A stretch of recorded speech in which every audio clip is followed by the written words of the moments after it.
Miracles do happen. A gorgeously imaginative new musical is now on Broadway. Water for Elephants is a New York Times Critics' Pick.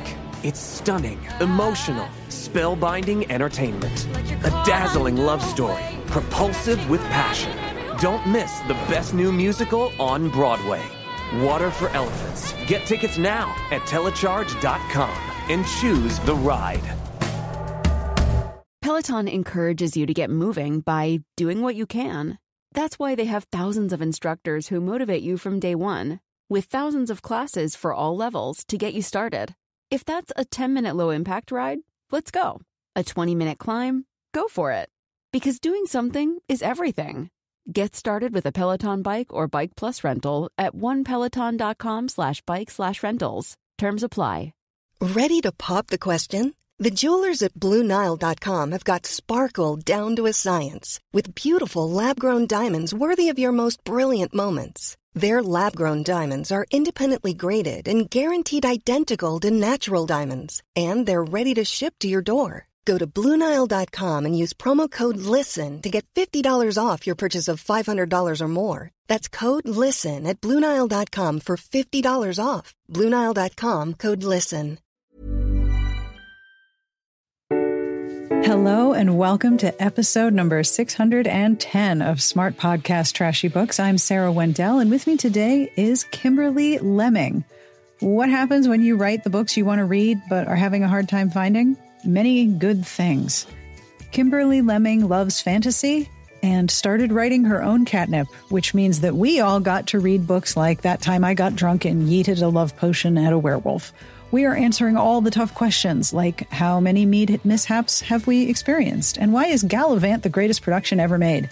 Now, in the middle of the episode, you're going to hear me receive an email that Kimberly sent that gave me a sneak peek at the cover art for That Time I Got Drunk and Saved a Human, which was at the time was in the final stages of development. So you will hear me lose my cool. Please enjoy my inner 13-year-old being released without any kind of restriction. I will have links to all of the video games and all of the books and all of the websites that we talk about in this episode. There will be many links, fear not, and you can find those in the show notes at smartbitchestrashybooks.com/podcast. Hello, and thank you to our Patreon community, and a special hello to Dana. Hi, Dana. Dana is one of the newest members of the podcast Patreon, and the podcast Patreon, well, keeps me going, as I say, every week. Every episode has a transcript because of the Patreon. Hi, Garlic Knitter. And every transcript helps everyone be able to access the podcast, which is very important to me and to many other readers and listeners.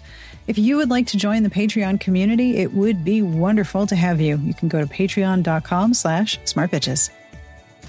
Support for this episode comes from Lumi Deodorant. If you are looking to feel confident head to toe, have you considered making the switch to Lumi?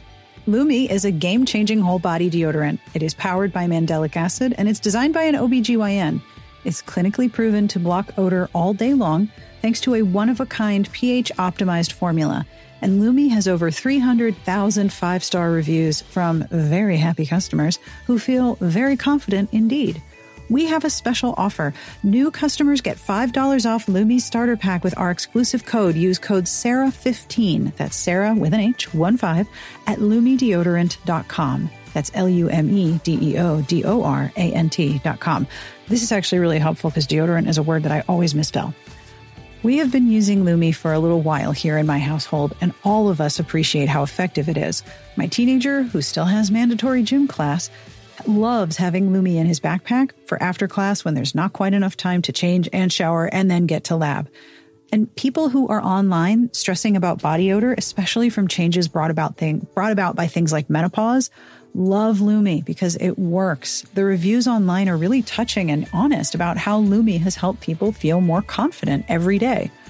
Some products will try to mask an odor with a fragrance, but Lumi is formulated and powered by mandelic acid, so it stops odor before it starts, and it can control odor for over 72 hours. It's baking soda free, paraben free, and there are terrific scents like clean tangerine and lavender sage, and they have unscented as well. As a special offer for listeners, new customers get $5 off a Lumi starter pack with code SARAH15 at lumideodorant.com. That equates to over 40% off your starter pack when you visit lumideodorant.com and use code SARAH15. All right, are you ready to get talking about fantasy and yeeting and getting drunk and answering the question, well, who's going to stop me? Let's do this podcast. Excellent. All right. While Buzz digs a hole in my carpet, you're not going to get me, buddy. Buddy, here, just lie down. That's good. Ooh, dog. What's the dog's name? Bandicoot is the one that just barked, and Pikachu's probably going to start if I don't get him under heel. So Bandicoot and Pikachu. Mm-hmm. These are the greatest names for dogs that I've heard in a really long time. Thank you. Oh my gosh. Please introduce yourself and tell the people who will be listening who you are and what you do. All right. Hey, everybody. I'm Kimberly Lemming. I write spicy romance books set in mostly fantasy-ish settings. And yeah. I have to tell you that your Mead Mishaps series is so popular with my podcast community. Like, really? Seriously, thank you so much. We have a podcast Discord for the people who support the show on Patreon, and it has come up several times. I love this series. Please tell me everything. What led you to writing this series? Because it seems like you're having a really good time. Oh, yeah. I was having a ball. See, what happened is that I pretty much just hated my job and wanted any excuse to quit. And so my husband was just like, well, why don't you just like take some time off and write one of those romance books you kept talking about? Because like I kept talking about like how much fun it would be to like try writing one and not seeing what I wanted to read quite like that. Mm-hmm. So he's like, whatever, we'll just take some time off and see what happens. And so I was like, bet I need no further encouragement to quit my job and try something else. Yeah. So for 2 months, I just sat down and wrote. Like every day I'd get like a couple thousand words out, and mostly it was just me giggling, making up the story as I went along.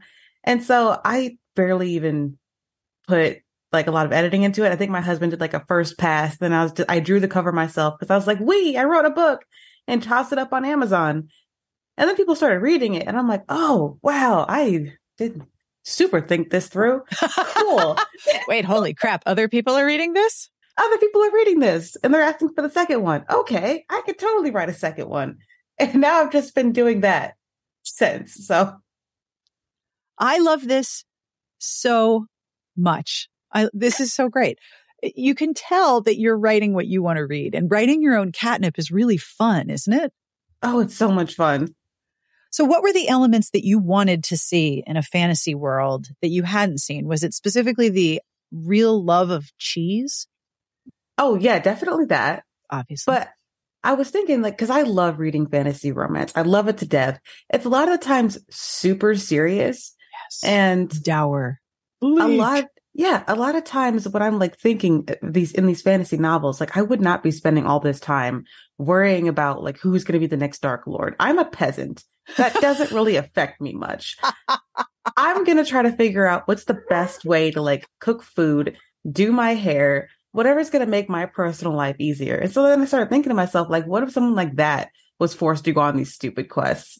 And so then I just came up with Cinnamon and like, well, why can't we just have like nachos? Maybe it's set in the bayou, because I'm bored of all the European centered fantasy ones. I want to do what I want to do. So anything I just wanted to see in a fantasy novel, I just stuck in there. Like there's indoor plumbing, there's nachos, there's like all the cheeses, there's pink hair dye. Because why not? Of course. There has always been hair dye. Yeah. Humans have always been coloring their hair. Mm-hmm. And it must be really fun and liberating to sort of approach fantasy with a, well, who's going to stop me? Yeah, attitude. Who's going to stop me? It's fantasy. So how many Mead mishaps have you faced personally? Oh, gosh. Quite a few, I'd say. Not as much these days. I'm a little older. The hangovers are worse. Isn't that not fair? It's so not fair. It's not fair. I used to be able to like drink and not feel it for 3 straight days.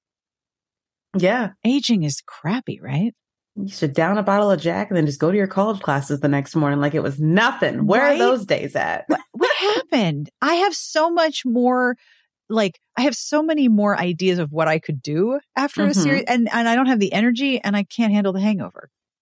You can't handle the hangover, and now you get really excited over a brand new cast iron skillet. Right? I don't understand it, but man, it brightens your whole week up. It's so So true. Tell me about the new covers, which is part of what inspired me to reach out to you, because I love the new one. You mentioned that you drew the original one. Do you have an art background as well? Yeah.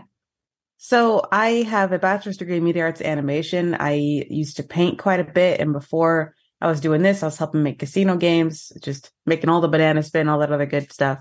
And so making the bananas spin. That's awesome. Yeah. So I just decided like, it's probably not going to look like a normal romance cover just because I didn't really want to pay another person to do it. So I decided to just paint it myself. And thankfully that worked out. It's a great cover. Thank you. Like it's the original covers do what they very clearly communicate what you're going to find inside. To say nothing of the title. Why are you interrupting me? And now the cat wants to talk to me during this episode. This is going to be a very mammal-filled episode. I'm very excited. As it should be. Absolutely. So what led to the new cover? Well, when I got picked up by the publisher, one of the things that Anne, the editor, wanted me to do when she first approached me was she was thinking of changing the covers to have more of an old style romantasy book cover, like the Fabio style cover. And I was like, oh my gosh, yes. If I wanted to change the covers to anything, it'd be that. Of course. And so when we started talking about it more, they asked me, like, do you know any artists that would work with this kind of thing? And I'm just like, give me an hour. And so I just scoured the internet looking for all of these different realistic style artists. And I saw that Mike Pape, who's worked on like Baldur's Gate, all these other like huge video games, had spots open for his commission. So I was just like, immediately, him, please pick Mike. He's amazing. And sure enough, they got him. I freaking love it. I love all the covers he's done. One of the things that works so well with these covers is, like you said, they have that very old school sort of big chested clinch element, but the heroine is drawn in a much more sort of active, engaged style. Like things are not happening to her. She is happening to things in this cover. How much art direction input did you get to have? Well, I pretty much created a fan cast of all of the characters so you could see like at least their celebrity lookalike. And then of course, he had the original covers to look at because all of them are a bit of a riff on what I originally drew. And he has not confirmed this, but I've just now seen the painting for book 3's covered, and I think he's read them because he added in a bit of extra notes I didn't tell him about. And I'm like, Mike, are you reading these? Okay, first of all, of course he's reading them because they're really fun. Thank you. But also, yeah, that's so great. Is this like, do you sort of turn around each morning and try to pinch yourself? Like, is this actually happening? All the time. All the time. Like, are you telling me I just like wake up and I write books and that's my full-time job now? Are you serious? I have that feeling too. So when you're writing this series, what are some of the things that you absolutely have to put in there? Just random food jokes, really. So with your characters and their random food obsessions, you have this really great balance of silliness and not taking yourself too seriously and, worrying about your hair getting wet, things that are, very real, but also you have like these big, grand, terrible, evil things that also must be dealt with. Like there's the major big evil, and then there's the small evils of getting your hair wet and not having enough cheese. When you're plotting, or first of all, do you plot in advance or do you just sort of fly by the seat of your pants? I know this is a very common question for authors. I try to plot and I go in with the plot, and then the plot is immediately lost into the abyss.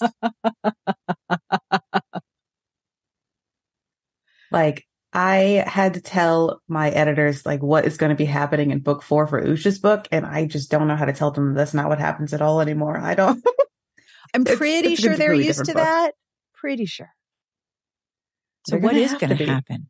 Can you talk about what's happening? I don't know, man. It's gotten pretty crazy in that whip. I got to reel it in somehow, so I don't want to give too much away. What did you say when you saw the covers, the first cover from Mike Pape? Well, I think at first it was just like an unhinged screech. Been a lot of heavy breathing, and so much. I'm assuming you have poster size. Not yet. I am still waiting for it to be delivered. Oh, excellent. I knew it had to be in process. Like you just have to put those on the wall, right? Oh yeah, he's actually going to put all of them up on his website, so you can just like get poster covers. So I'm super excited for that. Oh, that's amazing. Mm-hmm. What's next? What are you working on next? Are you going to stay in this world? Or are you going to develop a new one? What's going on? A bit of both, actually. So because I can't stay focused on one task for more than 5 minutes, I did decide to just start writing an entirely new book, as I'm also writing book 4 in the Mead Mishaps series. So this next one, that's not Usha and Ambrose, it's going to be about aliens, and it's got like a talking lion, some dinosaurs, a Furby looking thing. It's, oh my gosh, I'm having so much fun. Yes. Okay. Tell me more. Okay, so I love alien romance. It's one of my favorite things in the world. I will sit there and like binge read Ruby Dixon and Ella Maven all day. And I was thinking to myself, how much fun would it be if I tried my hand at an alien romance? But I don't want it to be like the standard, oh yes, we stole these women for, I don't know, sex trafficking or whatever space bad people are doing. Yeah. So then I was thinking, like, what if this super intelligent alien race basically had an oil spill on a different planet, and they're just like, oh crap, we spilled all over this planet. We have to like conserve whatever species are on it. So they took the Secondo, which are like the sexy aliens of that one planet, who they think are animals, put them on a new conservation planet, and they're just like, oh crap, all the females died for reasons. Now we got to scour the galactic for compatible humans or compatible females. And of course, humans fit the bill. So they just like snag them and put them on this conservation planet. But then they're just like, oh, we should probably fill it with a bunch of Earth animals that they're going to be accustomed to so they can survive on this new world. Here's a bunch of buildings with like Earth DNA in it. It must work. It's a dinosaur museum. So they create an entire world of dinosaurs and these alien creatures just trying to like, oh yeah, we have to fix our mistake and save these animals. And meanwhile, both of them are on this new planet, just like, what the fuck? What is this? Who is in charge here? I'm going to whoop their ass. So you have dinosaurs and human women and aliens on a conservation planet. So on the surface, you have silly mayhem, sort of madcap, what the hell, let's mess with the entire process of evolution. But at the same time, you're also dealing with colonialism and environmental impact of external forces. Like that's a big and a little at the same time. It's my favorite thing. One of the things that strikes me as I listen to you talk about your books is that you are very confident in your own imagination, which is very, very great. And I know a lot of writers are like, I did this, I wrote a book. How do I do it again? I know I've done this before. Do you ever have that trouble? All the time. And I think that's why I get so crazy with it, because I will sit there and just stare at a blank page going, oh my gosh, how am I ever going to write The Drunk Demon? I don't know how to write a book. I wrote that just because I was doing what I was feeling. And every time I write a book, those horrible thoughts come into play and basically bog me down. And it's not until I add more ridiculous nonsense and just go with it that I'm finally happy with the book and the book finally gets done. And so far, those shenanigans have paid off. So at this point, I'm just like, well, let me just get as weird as I want to get. And I guess somebody's going to read it, because anytime I'm having fun, my readers have fun. Yep. So let's just try it. It seems like your motivation comes from trusting your instincts and being as much of your unique self as possible. Yeah, I'd say so. Which is really interesting, because I know one thing that's really hard is that when you write your first book and it's just for you and you're writing your own catnip and then it's released into the world, you're hearing what other people are thinking. And those other voices can often inhibit the creative process. And your solution to that is no, more mayhem, more silliness, more of me. That's what's going to make this work for me. Yeah. That's a really smart way to combat something that is so common. It is really alarming to have all of these voices telling you what they think of your silly world. Yeah. And one thing I've learned is that no matter what I put in the silly world, the people that love my sense of humor are probably going to find it funny too. But there's also going to be a number of people who don't. And no matter what I do, they're not going to be happy. Yeah. So why would I spend all of my time trying to focus on that bad part of it, where I can just go have fun and give it to people that I know are going to like it? Absolutely. No question. But I think that's really important, I think, for people to hear, because one of the upsides of, for example, social media is that you can show up and be yourself and do your thing and promote your stuff, whatever weird thing you're into. Like, that's the rule of the internet, right? Whatever weird thing you're into, someone else is into it too. Always, no question. Yeah. You're never the only one. But at the same time, you get a lot of feedback of how unfortunate and terrible it is that you don't conform to a very narrow standard. The weirder you are, the more you're going to be like, no, get back in the box and conform. And you're just sort of like, absolutely not. There is no way. No, because the box didn't work for me. If I tried to stay in the box of what was considered a normal romantasy, I probably wouldn't be as popular as I am now. Yeah. People like it because there's weird nacho jokes. They like it because Cinnamon gets drunk and calls herself the cheese queen. It's fun for people. Yeah. And it's also, it's not trying to appeal to everyone. Nope. You are fully embracing of the flavor that you write.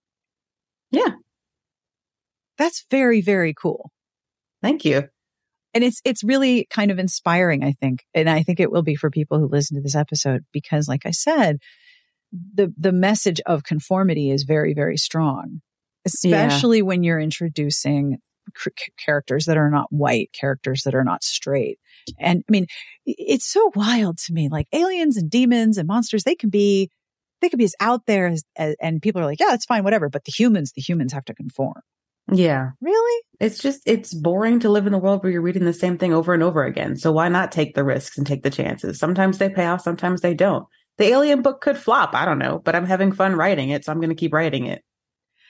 What are some of the books that have influenced you in fantasy and romance? Which is a terrible question to ask without having prepared you, and I apologize. Because immediately you're going. My brain is always like, wait, what's a book? Huh? Right, what's a book? Well, I'm not going to answer with the book. Honestly, I'm going to answer with Galavant, which is to this day one of my favorite shows in the world. So if you have not seen Galavant, it's set in a fantasy setting, but it's a musical, and it's probably the greatest thing in the world. Have you seen that show? I have not. I am Googling it furiously right now. Tell me everything. So basically, it's about this hero. The Galavant is, of course, the greatest hero in all of the land. And he's got like this beautiful girl on this arm.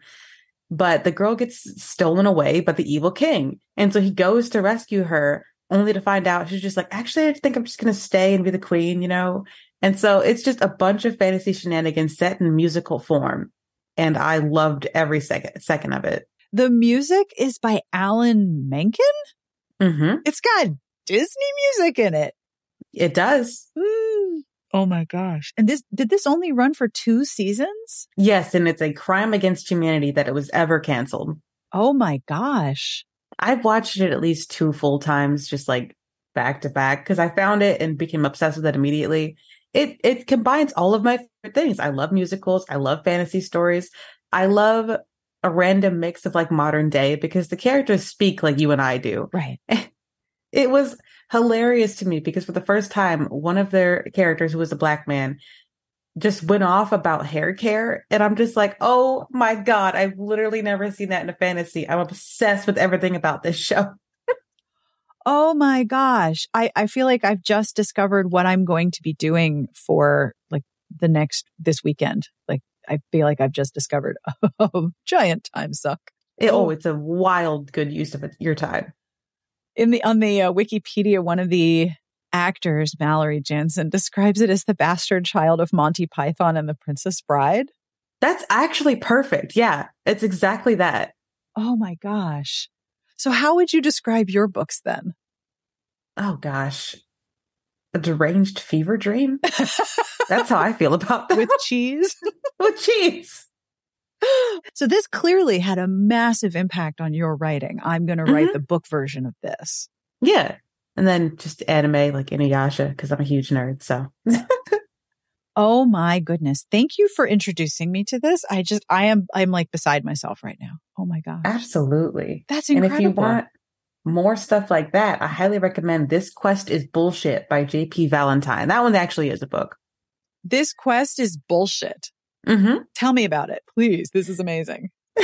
So This Quest is Bullshit is a gamer light book, and Gamerlight is basically like the world is set in that of a video game. Mm-hmm. So in this world, everyone when they turn 16 has to go talk to these questing stones that gives you your life's quest and gives you your like class, like a paladin, a fighter, a cook, whatever. And so our main girl gets the skill set of courier, literally just like a message girl, and her life's quest is to go to the next town and get a loaf of bread. However, the quest difficulty is set at legendary. Oh, and she's just like, what the fuck? So she begins her quest to go get her loaf of bread, and she teams up with another guy from her village that got quest to kill a dragon. So like he's got like all the best powers and skill sets or whatever. And they're just like, whatever, we'll just hang out as we go to the next town because you got to go there anyway. Then they get attacked by wolves. She has to get a new ability to like save him. And then when they finally get to the town, they find out the bakery has just literally burned to the ground. It's gone. It's Dunsville. And all she has to do is get this loaf of damn bread. All she has to do. And they go to the next town and the bakery is closed. They go to the next town, another fire. And so more and more shenanigans just keep happening that keep her on this quest. And it's just so much fun. This is clearly an influential plot for you as well. Oh yeah, I just found this guy though. So I'm not actually done with the book yet, but I love it. Now you mentioned that you're a big nerd. Are you also into games? Oh yeah. What games are you currently playing? I am trying so hard not to just open up Baldur's Gate 3 and lose my entire life because I am on a deadline and I can't open that game, but know that it is just waiting on my PC calling to me. For someone who isn't familiar, how would you describe Baldur's Gate? Baldur's Gate, from what I've been told, is like someone finally made the ultimate D&D game. And all I want to do is just be a warlock and Eldritch blast my way through life. I just want to blast every little thing. And apparently I can do that in Baldur's Gate 3. And there's like romanceable people. So I'm going to, of course, form all of the husbands. Oh. And I'm so excited. You get to kill things. You get to marry people. There's magic. I'm into it. I remember so clearly playing Doom, which you had to boot up from DOS. Like it was that old of a game. And I had the cheat code to give myself all the weapons on the first level. And so if I had a bad day, I would give myself like the nuclear monster melting gun. And I would just destroy everything on level 1 and 2. And I felt so much better. As you should. Right? The destruction element where you can just blast everything is very satisfying. But then it heals the soul. Yes. And it's kind of wild because like, I can't even kill bugs in my house. I very carefully take them outside. But man, if I've had a bad day, I'm going to melt aliens and I'm going to feel better. Yeah. And you know what? It's the best coping mechanism there is, as far as I'm concerned. It really is. What games are you like absolutely going to replay? Like, what are your favorites? Like, I am a big fan of wandering around aimlessly inside Witcher 3 and Dragon Age Inquisition. I will just wander around. Oh, bandit. All right, fine. I'll kill you. Wander around, pick some flowers. Do you have any games that you do that with? Oh, yeah. For me, that's definitely Zelda Breath of the Wild. Oh, yeah. And I just started playing the second one. I'm not very far into it yet because, again, so many deadlines. Mm-hmm. But those games and then Fire Emblem Three Houses I love, and pretty much every Pokemon game. I'm a huge Pokemon nerd. I'm sorry, I am. No, there are several Pokemon nerds in my house. I understand completely. So you're working on your Alien book. Is this also for self-publishing or is this going to be with your publisher? So I'm going to send it to my agent to see if she wants to shop it around. Yeah. Because I don't know if the publishing houses are ready for weird Jurassic Park aliens. But if they're not, then I'll just self-publish it. They should be ready. I don't know why they're not. Unfortunate. Okay. So I always ask this question. What books are you reading that you want to tell people about? With the understanding that I know you're on deadline, so you may not be reading a lot. But tell me what books are really rocking your world. So I just got off an Ella Maven kick. And I'm still getting through This Quest is Bullshit. I was also told very aggressively to read Lord of the Fading Lands by C.L. Wilson. I don't know what that one's about, but there's like a picture of a panther roaring a beam of fire and a guy with magic hands on the cover. So I guess I'm excited for that one. Okay. Oh, and I did just read Anger Bang by Avery Flynn. Yeah. That's a really good one. Anger Bang? I loved it. Mm-hmm. Yeah. Because Avery also writes a little silliness into her characters. So I can see why that's appealing. Oh my God, the cover just came through. Oh my gosh. It's so great. I love this one. It's so great. Holy cow. And you know what's wonderful about your cover? First of all, he has lipstick on his neck. Excuse me. But the characters on your covers look so happy. Mm-hmm. That's really coming through in the art. Like, everyone just looks like they're having a great time. It's not dour and the world is ending and things are hard. It's like, no, I have a big old picture of Mead and a hot guy and things are good. Covered in his jewelry. It's a good time for her. Yeah, she's having a great time. And her boots are fabulous. Those are some aggressively high boots. I love it so much. That's incredible. Oh my gosh. Seriously, are you just covered with bruises from pinching yourself? I truly am. Like, he sent me the quick mock-ups of even just like his quick sketches of what it was going to look like. I'm like, I'm not ready. I'm physically not ready for these covers. That's incredible. It cracked me up because I could see on TikTok and online how scared people were for the cover changes. And it took everything in me to be like, guys, it's fine. I promise you it's going to be fine. And it wasn't until I released book 1's cover and when everyone started freaking out and just like, I told you, see, you don't know how hard it is to keep this under wraps. Keeping secrets like that when it's that much fun. And you have a readership community that's like really invested in this world. I love them. So Lord of the Fading Lands is, so I find fantasy romance such an interesting genre because it sort of comes back and then it comes back, but it's always a little bit different. So like during the early 2000s, it was extremely erotic romantic fantasy because erotica was having a moment. And then we had the C.L. Wilson Lord of the Fading Lands at about that time. It's very epic fantasy, and I think it's something of a lost princess narrative, if I'm remembering correctly, but I remember reading this book and going, holy crap, I've never read anything like this. Do you get that from your readers as well? Holy crap, I've never read anything like this. A little, yeah. Yeah. It's not often people normally see Black women in fantasy, mostly just joking around, because a lot of fantasy is more definitely serious. So I get it occasionally. Yeah. What are your favorite things about your characters? Just how much fun I can have with them. Like, they don't have to take their world too seriously. They can do literally anything. They could be scared of the big bad werewolf cooking breakfast in their kitchen, or they could just be like, whatever, come in. Fine. Yeah. This is only the 6th weirdest thing that I've seen this week. So whatever. Yeah. I mean, my friend's husband was tearing off arms, so I guess this is fine. Yeah. Are there any other books you want to mention? Because I was interrupted by the amazing cover and my slow email. I would just say anything by Mimi Grace has been great. I love her. Yeah. I think one of the things that listeners love is coming out of an episode with a reading list. A lot of people will pause and then add things to their list and then come back. So thank you. No problem. But yeah, I think the last one I read from Mimi was Along for the Ride, and that one was really good. Yeah. Very cute. Where can people find you if you wish to be found? You can find me on all of the things. I'm most active on TikTok and Instagram. I also have a Twitter, or X, I guess it's called now, and Facebook, Mastodon, all the things really, just under Kimberly Lemming. That'll work. I mean, keeping it consistent. It is so sad to me, speaking of taking yourself too seriously, X is it's just depressing at this point. It's so stupid. I don't understand. It's really embarrassing, right? Like, I have secondhand embarrassment at this point. Yeah. What is your favorite of the platforms that you're on? Oh, TikTok, easily. It's so entertaining, but it's also a giant time suck. I literally have to limit myself. Just like, no, you're not going to scroll TikTok all day. We have things to do. Get your head in the game.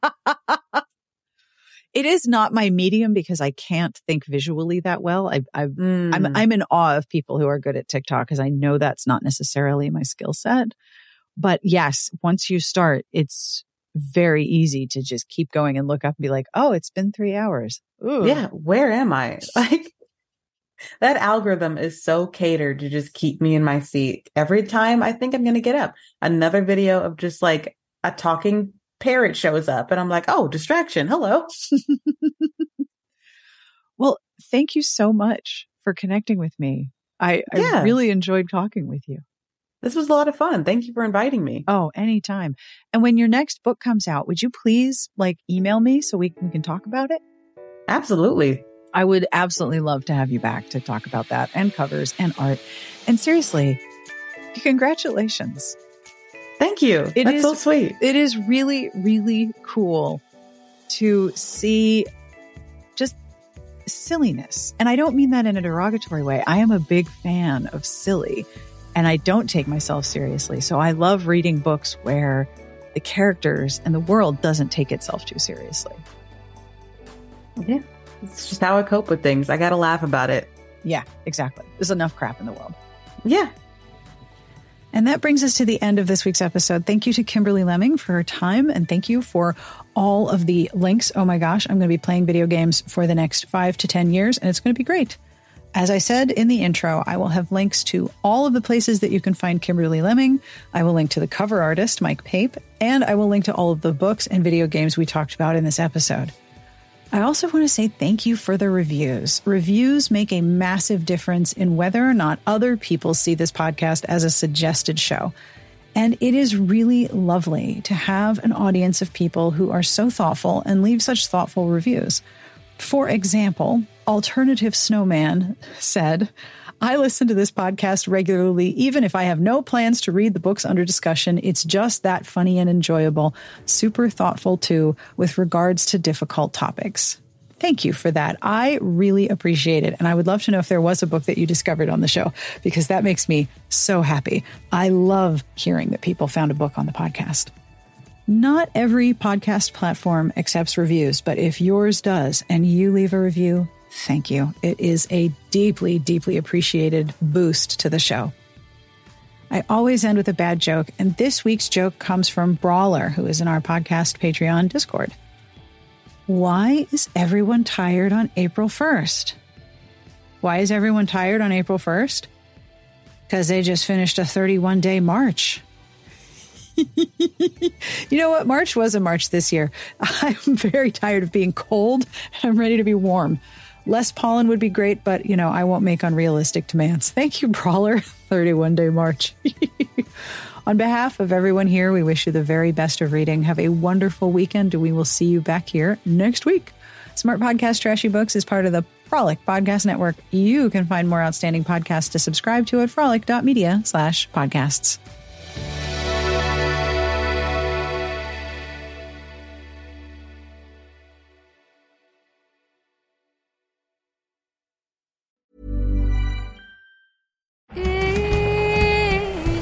Miracles do happen. A gorgeously imaginative new musical is now on Broadway. Water for Elephants is a New York Times Critics' Pick. It's stunning, emotional, spellbinding entertainment. A dazzling love story, propulsive with passion. Don't miss the best new musical on Broadway. Water for Elephants. Get tickets now at telecharge.com and choose the ride.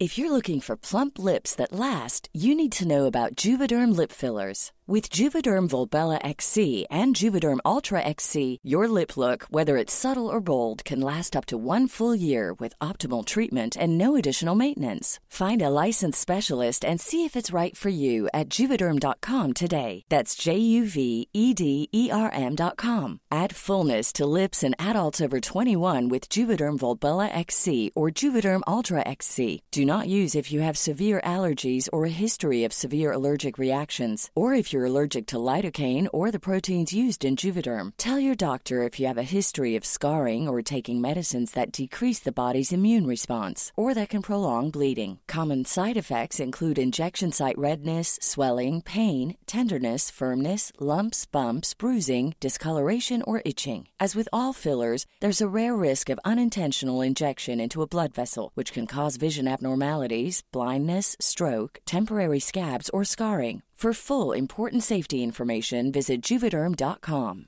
Even when we're on a budget, we still deserve nice things. Quince is a place to scoop up stunning high-end goods for 50 to 80% less than similar brands. They have buttery soft cashmere sweaters starting at $50, luxurious Italian leather bags, and so much more.